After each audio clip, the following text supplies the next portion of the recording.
बद्रीनाथ धाम की महिमा केवल इसकी धार्मिक परंपराओं तक सीमित नहीं है, बल्कि यहाँ छिपे रहस्यों की कहानियां इसे और भी विशेष बनाती हैं। क्या आप जानते हैं कि सनातन धर्म में शंख बजाना अत्यंत शुभ माना जाता है, परंतु बद्रीनाथ धाम में शंख बजाने की मनाही क्यों है? यह रहस्य आपको चौंका सकता है। भगवान विष्णु ने जब शंखचूर्ण नामक दैत्य का संहार किया था, उस समय मां लक्ष्मी गहन तपस्या में लीन थी।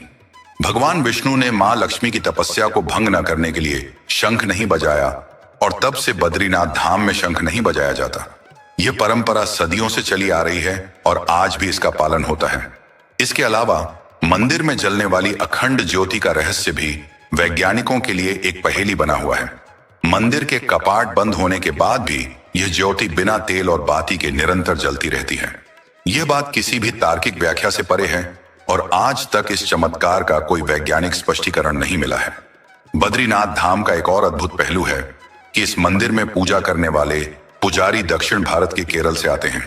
शंकराचार्य जी ने यह व्यवस्था की थी कि उत्तर भारत के इस मंदिर में दक्षिण भारतीय नंबूदरी ब्राह्मण पूजा करेंगे।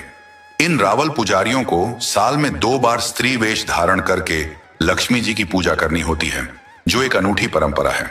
ब्रह्म कपाल क्षेत्र, जहां लोग अपने पितरों का पिंडदान करते हैं, बद्रीनाथ धाम का एक और महत्वपूर्ण हिस्सा है।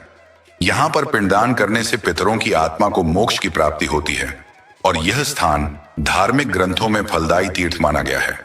वसुधारा झरने का रहस्य भी किसी से कम नहीं है। कहा जाता है कि इस झरने का पानी पापी व्यक्ति को छूता तक नहीं है और केवल पुण्य आत्माओं पर ही इसकी बूंदें गिरती हैं। यही नहीं, भीम पुल की कहानी भी अद्भुत है।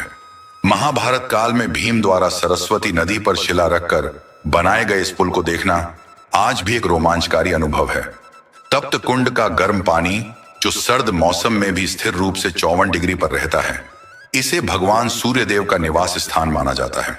इस कुंड में स्नान करने से कई चर्म रोगों से मुक्ति मिलती है और इसका पानी शरीर के तापमान के अनुसार बदल जाता है, जिससे स्नान करने वालों को कोई हानि नहीं होती। कहा जाता है कि भविष्य में यह धाम विलुप्त हो जाएगा। जोशीमठ के नरसिंह मंदिर में स्थित भगवान नरसिंह की मूर्ति का हाथ धीरे धीरे पतला हो रहा है और जिस दिन यह हाथ अलग हो जाएगा, उस दिन बद्रीनाथ धाम में प्रवेश का मार्ग हमेशा के लिए बंद हो जाएगा। यह भविष्यवाणी सुनकर शायद आप हैरान हो जाएं, लेकिन इस अद्भुत धाम से जुड़े रहस्यों की कोई सीमा नहीं है। अगर आपको हमारी यह यात्रा रोमांचक लगी हो तो इस वीडियो को लाइक करें और चैनल को सब्सक्राइब करना न भूलें। हमारे साथ अंत तक बने रहने के लिए धन्यवाद।